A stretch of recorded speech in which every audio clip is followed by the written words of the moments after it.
How to download Signal app on your Android device. Are you guys facing issues to download Signal app on your Android device? If that's so, then this video might help you out. Without further ado, let's get started. First of all, open Play Store on your mobile devices.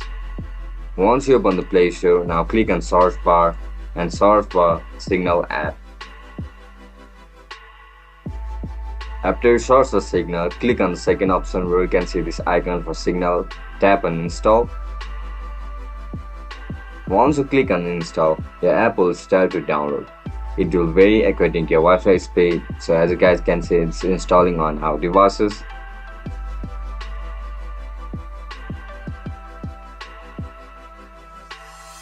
Once it gets downloaded, just simply tap on open, and that's it guys. That's how you're gonna download Signal app on your Android device. If you guys found this video helpful, don't forget to like, share and subscribe to our channel. And if you guys have any issues regarding Signal, make sure to comment down below so that I can help you out. I'll catch you up in the next one. Bye bye.